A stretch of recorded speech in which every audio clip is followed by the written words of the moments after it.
through the neighbor's door. The first out-of-body experience. David was 8 years old when it happened.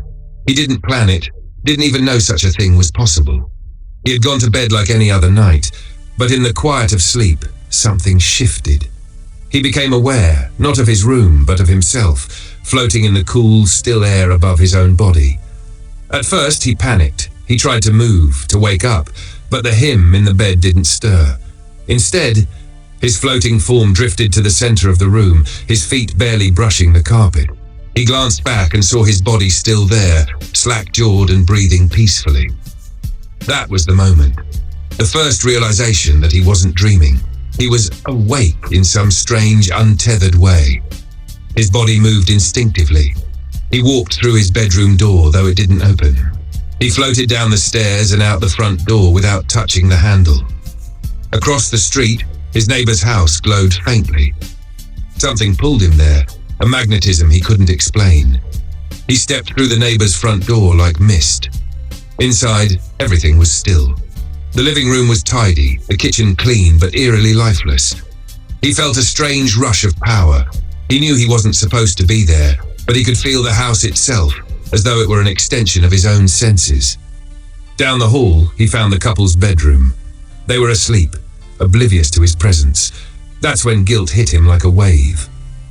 This isn't mine to see. He turned and rushed back the way he came, through the walls and across the street until he was back in his own room. Then, with a sudden jolt, he woke up. The impossible confirmation. A few days later, the neighbor invited David's father to help with some backyard repairs. David tagged along, curious but nervous. When they walked into the house, his breath caught in his throat. It was exactly as he'd seen it. The arrangement of the furniture, the color of the curtains, even the faint scent of coffee lingering in the air. He hadn't been inside the neighbor's house before that day. The experience stuck with him. How could he have known? How could he have seen what he couldn't possibly have seen? Becoming a dream explorer. As he grew older, David became obsessed with his dreams. He learned to recognize when he was dreaming and took control. Flying became his favorite pastime. He'd soar over his town, studying the glowing auras around people's homes. Some were bright and welcoming, others murky and unsettling. Some houses were different, shrouded in a fog he couldn't penetrate. He couldn't see the auras inside, couldn't even tell how many people were there. It was as though those homes were protected, shielded from his dream-wandering gaze. He began traveling further, beyond the town, beyond the world, into places that felt utterly alien. Sometimes he'd encounter other entities, forms of light and shadow, some curious, some indifferent. Most ignored him entirely, but not all. The dark places. Every now and then, David would see a dark, writhing figure in his travels. These entities were aggressive, chasing him through the dreamscape. But David had a trick. He'd fling himself upwards, higher and higher, until the darkness fell away. He always found himself in a serene, glowing place where those creatures couldn't follow. At least, that's how it worked until it appeared. The first encounter with the entity. At first, David thought it was just another traveler. The figure was tall, cloaked in a shifting, shadowy robe that seemed to swallow light. Unlike other entities, it didn't ignore him, it watched. It never attacked, never spoke, but it was always there, lingering at the edges of his dreams. Sometimes, it followed him through different realms, though it kept its distance. David began to notice it more and more, and something about it felt familiar, as though he'd seen it before in another dream long ago. One night, as he hovered above his town, studying the glow of the houses, the entity appeared beside him. "You travel often," it said, its voice smooth and resonant. David froze. Entities didn't speak, not to him at least. "I guess I do. Who are you?" The entity tilted its head, the shadow of a smile forming where its face should have been. "Someone who understands the value of a good question." David frowned. "What does that mean?" The entity didn't answer. Instead, it turned and drifted away, dissolving into the night sky. The connection. From that moment on, the entity was a constant presence in David's dreams. It guided him to strange, surreal places, showed him truths about the dream world and the waking one that he never imagined. But there was always an air of mystery, a sense that the entity knew more than it let on. And sometimes, late at night, when David stared at the ceiling and replayed their conversations, he couldn't shake the feeling that the entity was leading him somewhere he wasn't ready to go. And so began the journey into a deeper, darker understanding of dreams. A journey that would lead David to the moment where everything he thought he knew about the entity and about himself would come crashing down in a cascade of laughter in the void. Laughter in the void.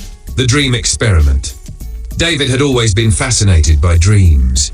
For years, he'd practiced lucid dreaming, controlling the landscapes of his subconscious like a deity sculpting his personal reality. Then came astral projection, a trickier art, but one he eventually mastered. He'd leave his body, floating through the walls of his apartment, drifting into the night, and often venturing into otherworldly realms that defied description. But the constant in all of it was him. The entity, who refused to share a name, was a tall, featureless figure, smooth as porcelain and wrapped in a flowing, shadowy robe. The entity would appear the moment David fell asleep and stay until he woke, lurking on the edges of his dreams, occasionally stepping in to offer cryptic remarks about the waking world.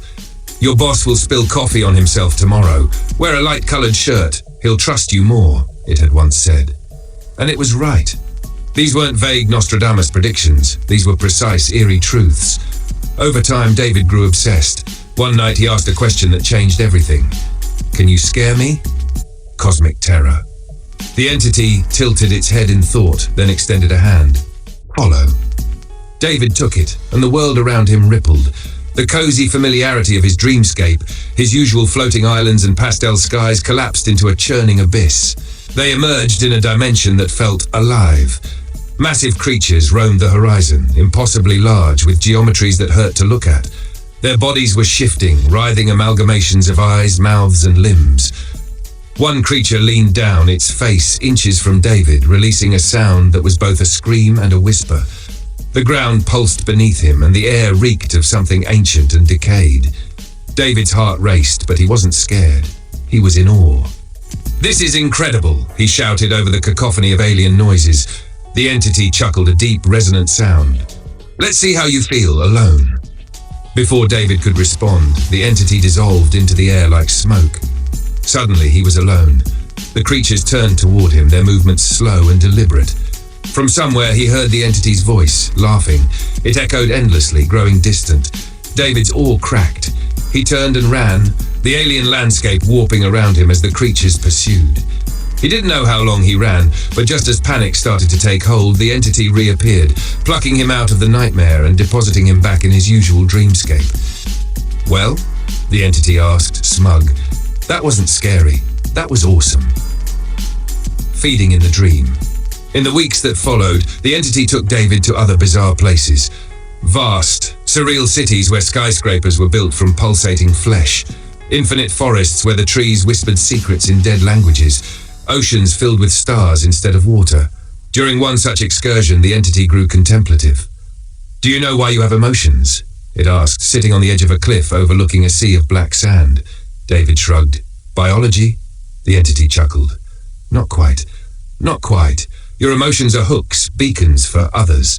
There are beings that feed on joy, despair, anger, lust. Each emotion attracts a different kind. They latch on, ride your mind like parasites, and you call it life. That's a bit grim, is it?" The entity stood. "Or is it freeing? What you feel isn't entirely yours. You're a garden tended by many." The disappearance. One night, the entity didn't appear. David woke up confused. The dreams were empty, lifeless. This continued for weeks. No cryptic advice, no surreal trips, nothing. At first, he assumed the entity had moved on. But then he remembered something it had said during their last meeting. "Not everything I tell you is true." What if the entity had lied? What if it was feeding on him all along, masking itself as a guide while siphoning his emotions? Or worse, what if it wasn't gone, just hiding, watching, waiting? David began questioning everything. Were his dreams his own? Were his emotions even real? The paranoia bled into his waking life. He started noticing things, patterns, coincidences, shadows in the corner of his eye. One night, while lying in bed, he whispered into the dark, "Are you still here?" The laughter came faint and distant, like a sound carried on the wind. David didn't sleep that night. The moral dreams, like life, are a balance of wonder and terror. Sometimes the things guiding us aren't benevolent, they're opportunistic, and sometimes the scariest thing isn't being left alone. It's realizing you never were. The Asylum of Mirrors. By the time David walked into the asylum, he wasn't sure which version of reality he believed in anymore. Was he being toyed with by the entity, trapped in some cosmic game he couldn't comprehend, or was he simply unraveling, a mind turned against itself in the cruelest of betrayals? The dreams had become erratic, a patchwork of mundane nonsense and haunting visits to desolate landscapes where he felt like he was being watched. Worse, David began to notice signs in his waking life. A barista with eyes like the entity's, a whisper in the breeze that sounded just like its voice. The lights flickering in his apartment, was that them? Or just shoddy wiring? It all came to a head when he screamed at a stranger on the street, accusing them of being part of the entity's grand scheme. That earned him a one-way trip to the Whitestone Mental Health Facility. The familiar face. David's first meeting with Dr. Callahan didn't go the way he expected. "David," she said, smiling warmly as she sat across from him, "I'm here to help." But David wasn't listening. He was staring at her face, at the high cheekbones, the slightly too sharp jawline, the glint in her eyes that seemed to know more than they should. "You," he whispered, leaning back in his chair. "Doctor," Callahan raised an eyebrow. "Me? It's you, from my dreams." She chuckled softly, the sound sending shivers down his spine. "I've heard that one before. Patients project all kinds of things onto their therapists." She scribbled something on her notepad. "Why don't you tell me about these dreams?" David's voice shook. "You're not real. Or you're not just real. You've been following me, guiding me, tormenting me." Dr. Callahan tilted her head, a perfect mask of professional detachment. "David, do you really expect me to believe that someone who looks like me has been haunting your dreams?" Her words were rational, dismissive even, but her eyes smirked. It was barely a flicker, but it was there, and it sent a jolt of icy certainty through David's chest. He wasn't crazy, he couldn't be. The games begin. Over the following weeks, Dr. Callahan maintained her role as the logical, compassionate psychiatrist. She insisted David was experiencing a break from reality, weaving threads of conspiracy from his fractured mind. And yet, there were moments. During one session, she handed him a glass of water, pausing just long enough for her fingers to brush his. He swore. He felt the same otherworldly energy that had radiated from the entity in his dreams. Another time, she closed the session by saying, "Sometimes, reality is just a dream with better lighting." She claimed it was a quote from a philosophy book, but David had heard those exact words before, from the entity itself. And then there was the time she smiled at him, her teeth faintly glinting in a way that wasn't human. "You're making progress," she said, "but it's a long road, and sometimes the destination isn't what we expect." David wanted to confront her, to demand the truth, but every time he tried, her response was maddeningly neutral. "David," she'd say, "you're projecting again." The breaking point. The night it all came to a head, David had a dream, if it even was a dream anymore. He found himself back in the shimmering void where he first encountered the entity. But this time, it was empty. No glowing horizons, no haunting shadows, just silence. And then Dr. Callahan's voice broke through. "Lost, are we?" He spun around, and there she was, not in her white coat, but in the shadowy, flickering form he knew too well. "You are them," he hissed. The entity Callahan shrugged. "Or maybe this is just another dream, David. Or maybe you're dreaming me right now. Ever consider that?" He lunged at her, but she dissolved into smoke, laughing. David woke up screaming, only to find himself in his bed at Whitestone. Dr. Callahan was there, clipboard in hand. "Rough night?" she asked, her voice warm and soothing. He stared at her, wide-eyed. "You know," he whispered. Her smile didn't falter. "Know what?" And then, just as she stood to leave, she leaned in close and whispered, "Sweet dreams, David." The moral: David never escaped Whitestone. Not because he couldn't leave, but because he didn't know where reality ended and the entity began. He didn't trust the world outside, didn't trust the people around him. And maybe that was the lesson all along. The line between madness and truth is as thin as a dream. And sometimes when you dig too deep into the nature of reality, you find something staring back, and it's smiling.